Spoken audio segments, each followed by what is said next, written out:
Imagine a rail connection that would reduce the distance between the bustling cities of Kuala Lumpur and Singapore from hours to just a few minutes. Fascinating, isn't it? This groundbreaking enterprise was in danger of failing due to obstacles jeopardizing its visionary objectives and economic possibilities. This high-speed rail would tear over international borders while traveling at speeds of up to 300 kilometers per hour across the lush landscapes of Southeast Asia. It seems possible to achieve the promises of tens of thousands of new jobs, soaring tourism, and unheard-of connections. However, as we will discuss in a moment, every epic story has its share of challenges. The path to advancement became an uphill battle due to funding obstacles, problems with land acquisition, and complex discussions. This war has significant stakes.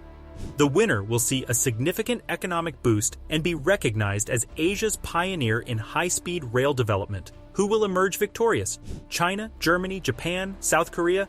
We will discover it in due time. But until then, stay tuned for more information on the epic struggle for the Singapore-Malaysia HSR project. More than just a story, Bridging Borders, the epic battle for the Singapore-Malaysia High-Speed Rail, is a tribute to human ambition, tenacity, and the unwavering pursuit of progress. Keep watching and subscribe to the channel to see how it all ends.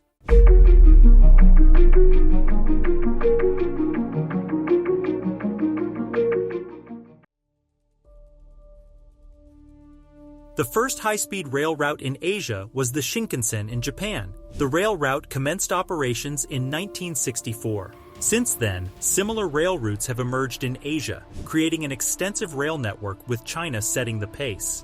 The Red Dragon has the biggest high-speed rail network in the world, with rail routes covering over 22,000 kilometers. Since the early 2000s, China has spent over $300 billion on rail infrastructure, indicating its dedication to high-speed rail. With this commitment, China's trains can move up to 350 kilometers per hour. Its rail networks transport 1.7 billion passengers annually, contributing to roughly a 0.32% yearly increase in economic growth. Japan, which opened the way for high-speed rail in Asia with the Shinkansen, is another leading country in the continent. The familiar bullet trains travel between large cities at dizzying speeds. The 1,500-mile-long Shinkansen network has carried over 10 billion people since it began. This achievement demonstrates its crucial role in the Japanese travel economy. Notably, the Shinkansen has a perfect safety record because there have been no passenger fatalities due to accidents since its inauguration in 1964. South Korea has joined the high-speed rail revolution with its KTX system. Since its debut in 2004, the KTX has become a mainstay of domestic travel. Moreover, it has considerably shortened travel times between cities. The Gyeonggang Line, a KTX extension, has increased tourism by 30% and locals' revenue by 50% along its route. Another example of the rise of high-speed rail in Asia is Taiwan, which opened its high-speed rail, THSR, in 2007. The THSR has a top speed of 300 kilometers per hour and has transported more than 400 million people. The rail has greatly impacted Taiwan's business networking and tourism industry. Notably, it revolutionized interstate travel by reducing the distance between Taipei and Kaohsiung's travel time from 4.5 to just 1.5 hours. These occurrences are typical of a bigger trend in Asia. Countries like Malaysia, Indonesia, and India are quickly building their own high-speed rail networks. Asian countries have collectively committed millions of dollars to build more than 25,000 miles of high-speed rail lines. These systems foster economic growth, enhance connectivity, and reduce carbon emissions.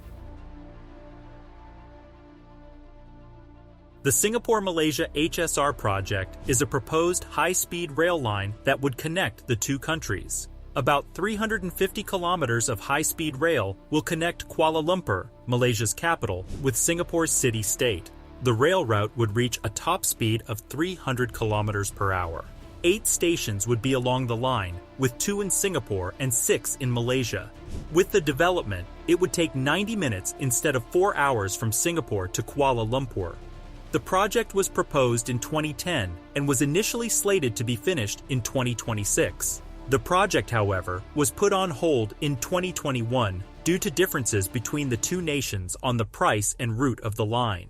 The project's slowness resulted from difficulties with funding, problems with land acquisition, and discussions over various parts of the project. Many people who had earlier hailed the project's prospective benefits were disappointed by this. Despite these obstacles, Malaysia and Singapore remained dedicated to looking for new ways to forward the project. They were aware of the potential long-term benefits of high-speed rail for their economies and bilateral ties. To address the difficulties and find a solution to fulfill the project's objectives, both governments persisted in their discussions and negotiations. Malaysia declared its interest in resuming the HSR project in 2023. The Malaysian government has requested project proposals from private businesses. Both Singapore and Malaysia expect to gain greatly from the HSR project. The project would strengthen the connection between the two nations. Additionally, it would spur economic growth and employment creation. The project would facilitate transit between Singapore and Malaysia, fostering tourism and cross-cultural interaction. The HSR project might help Singapore and Malaysia's economies by up to $15 billion, according to a report by the Asian Development Bank. 100,000 jobs could be generated during construction, and 30,000 employment throughout operation due to the project. The Singapore-Malaysia High-Speed Rail project is a significant infrastructure undertaking with the potential to benefit both nations greatly. Although the initiative is still in its early stages of development, it has great success in store. Keep watching to discover what else you should know about the Singapore-Malaysia High-Speed Rail project. Don't forget to subscribe to the channel and click like on your screens. The High-Speed Rail (HSR) project between Singapore and Malaysia is the subject of a heated debate. The HSR, expected to cost roughly $15 billion, is being built and operated. China, Germany, Japan, South Korea, and other nations are competing for the contract. China is thought to be the favorite to win the HSR contract. The Middle Kingdom has a lengthy history of constructing high-speed rail. It possesses the financial means and technological know-how necessary to finish the project on schedule and within the allocated spending limits.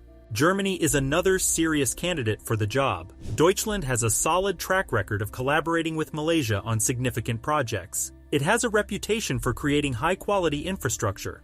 Another potential winner in the HSR race is Japan. The technology exists in Japan to construct a high-speed rail line that is both secure and effective. Besides, it has a long history of doing so. The HSR race also includes South Korea. In South Korea, where the economy is expanding, high-speed rail is in high demand. South Korea has the know-how to construct a cheap and dependable high-speed rail network. It is expected that the HSR project will face stiff competition. Each of the involved nations has particular advantages and disadvantages. Cost, technology, and experience will likely be combined with other considerations to determine the final outcome. It will be intriguing to watch the competition for the Singapore-Malaysia HSR project. It is a significant project with the potential to improve connectivity and accelerate economic growth in the area. The initiative's future depends on governmental cooperation, regulatory frameworks, and private sector participation. For instance, a strong regulatory environment is necessary for the HSR's implementation to handle cross-border legal and operational difficulties successfully. To solve these issues, the Japan International Cooperation Agency, JICA, has suggested that Singapore and Malaysia work closely together. According to the JICA report, a joint coordinating committee might be formed to promote collaboration and streamline the decision-making process. The HSR project's end result depends on several crucial variables. A deciding factor is the economic performance of Malaysia and Singapore. Strong economic environments in both countries may result in greater support for the HSR project. The threat of future setbacks, such as delays or even the outright abandoning of the HSR project, is lessened by political stability. A stable political environment increases the possibility of a project's smooth development. A significant wildcard is the development of high-speed rail building technologies. New, more affordable, and quicker technologies may change the project's feasibility. By making the HSR project more viable and effective, these developments might give it fresh life. One thing is certain, as the chapters of this story develop, the Singapore-Malaysia High-Speed Rail project continues to represent both vision and tenacity. Will this high-speed rail become a symbol of cooperation and development? Join us as we anticipate the upcoming thrilling chapter in this sweeping conflict to conquer borders. Click the subscribe button to keep updated and see history being made.